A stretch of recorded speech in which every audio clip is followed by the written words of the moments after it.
Assalamualaikum warahmatullahi wabarakatuh. Perkenalkan, saya Feby Rizky Dewi Siregar, mahasiswa dari Prodi PIAUD semester 4. Kali ini saya akan mempresentasikan tentang model pembelajaran high scope. Pendahuluan, pendidikan anak usia dini atau yang sering dikenal dengan istilah PAUD di Indonesia telah berkembang dengan banyak hingga saat ini. Bahkan PAUD telah banyak tersebar di wilayah Indonesia. Pada umumnya, PAUD menggunakan kurikulum yang telah ditetapkan oleh pemerintah melalui Dinas Pendidikan. Namun, di kota-kota besar terdapat berbagai PAUD yang menggunakan perpaduan dari kurikulum yang ditetapkan oleh pemerintah dan kurikulum yang memiliki ciri khas dari masing-masing sekolah, yaitu dengan visi, misi, dan tujuan tiap sekolah. Kurikulum khas sekolah ini pada umumnya menggunakan berbagai model dan pendekatan yang dikembangkan oleh berbagai tokoh pendidikan di dunia. Anak usia dini merupakan usia emas atau yang sering kita dengar dengan sebutan Golden Age, di mana pada usia ini perkembangan anak dapat dioptimalkan secara maksimal karena pada usia ini adalah masa pembentukan fondasi awal anak terkait dengan potensi yang dimiliki oleh setiap anak. Hal ini yang menjadi sebab banyaknya orang tua dan guru berlomba-lomba dengan waktu untuk mencoba memberikan anak pengalaman belajar melalui kegiatan bermain atau pembelajaran akademik. Program High Scope merupakan salah satu contoh implementasi model pembelajaran yang ada di PAUD. Berdasarkan hasil identifikasi terhadap keberadaan anak pada tahap perkembangan tersebut, maka dikembangkannya kurikulum dengan pendekatan High Scope. Pendekatan ini menekankan jika anak berkembang melalui tahapan-tahapan tertentu. Perkembangan awalan High Scope. Pada perkembangan awalnya, High Scope digunakan sebagai nama kurikulum yang dikembangkan untuk anak usia 3-4 tahun.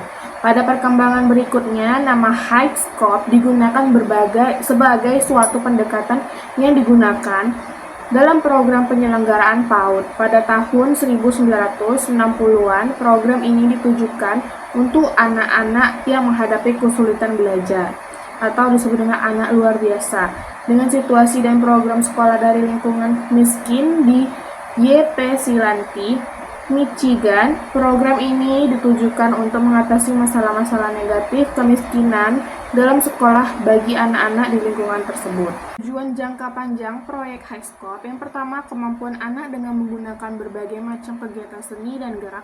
Yang kedua, pengetahuan anak tentang objek berdasarkan konsep pendidikan, kemampuan berbicara, dramatisasi, dan kemampuan grafikal yang dipresentasikan melalui pengalaman. Yang ketiga, kemampuan anak untuk menerapkan perolehan kemampuan pemikiran baru dalam jangkauan yang luas dan natural berdasarkan situasi dan dengan menggunakan berbagai macam material. Konsep High Scope, pengalaman kunci yang ditekankan pada pendekatan High Scope menurut Biddle, Braithwaite, dan Person 2014-68. Yang pertama, yaitu pembelajaran aktif, di mana anak diwajibkan untuk memulai dan menyampaikan tugas-tugas mereka sendiri di kelas.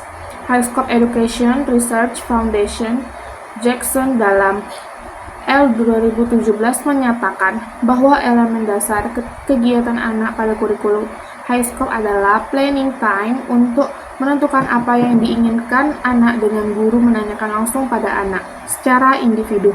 Berdasarkan gagasan perkembangan anak Piaget, Rohman Fahridatun, dan Hanifah Tunisa 2018 dan praktik pengajaran yang berasal dari teori pembelajaran sosial Vygotsky 1934 sampai dengan 1962, model High Scope memandang anak-anak sebagai pembelajar aktif yang paling baik belajar melalui kegiatan yang mereka rencanakan, laksanakan, dan refleksi sendiri. Implementasi High Scope kurikulum pada proyek High Scope mengembangkan kurikulum yang melibatkan anak sebagai pembelajar dan perencana aktif. Guru berperan sebagai fasilitator dan membimbing dalam menyiapkan kelas dan bahan-bahan yang akan digunakan anak dalam merencanakan kegiatan, beraktivitas, mengulangi aktivitas, dan menambah pengalaman. Kurikulum High Scope membantu anak-anak prasekolah menjadi lebih bebas dan mandiri, bertanggung jawab, dan menjadi pembelajar yang percaya diri.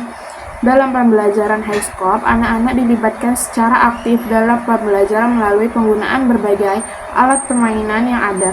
Orang-orang yang terlibat dalam pembelajaran dan gagasan-gagasan yang muncul diharapkan anak akan memperoleh sejumlah pengetahuan yang bermanfaat bagi perkembangan dirinya. Hal-hal yang perlu diperhatikan dalam pembuatan kurikulum Highscope. Yang pertama adalah belajar aktif. Pengalaman pembelajaran aktif akan membantu anak membangun pengetahuan mereka seperti belajar konsep, membentuk gagasan, menciptakan simbol, memecahkan masalah, dan abstraksi mereka sendiri. Yang kedua, interaksi anak dengan orang dewasa. Orang dewasa berinteraksi dengan anak dengan tujuan untuk dapat mengetahui bagaimana setiap anak berpikir dan memecahkan masalah.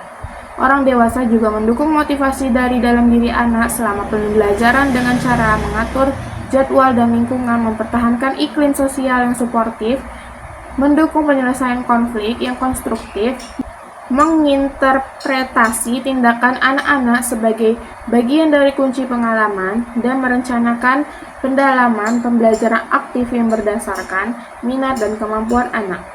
Yang ketiga, lingkungan pembelajaran. Pembelajaran dilakukan dengan menata ruang kelas dalam 5 atau lebih pusat minat. Pusat minat ini menjadi area-area yang ditandai dengan nama sederhana sehingga dapat memberikan pengertian kepada anak seperti area buku atau area rumah, dan didefinisikan secara jelas kriteria lingkungan pembelajaran kurikulum Highscope, yaitu: pertama, sekolah harus menyediakan lingkungan fisik, pembelajaran dan fasilitas pembelajaran yang kondusif untuk belajar dan merefleksikan tahapan yang berbeda dalam perkembangan masing-masing anak. Yang kedua, sekolah harus menyediakan ruang yang layak untuk melakukan seluruh program kegiatan. Yang ketiga, ruangan harus disusun dalam area yang fungsional yang dapat dikenali anak dan berpeluang terjadinya interaksi sosial serta aktivitas individual. Model pembelajaran Highscope selain sarana untuk fasilitas pembelajaran, perlu memperhatikan hal-hal lainnya sebagai langkah terselenggaranya model pembelajaran Highscope, yaitu: pertama, mendukung objektivitas pendidikan yang spesifik dan program lokal. Yang kedua, berdasarkan latar belakang budaya dan etnis anak. Ketiga, sesuai dengan usia, aman, dan mendukung kemampuan dan perkembangan setiap anak.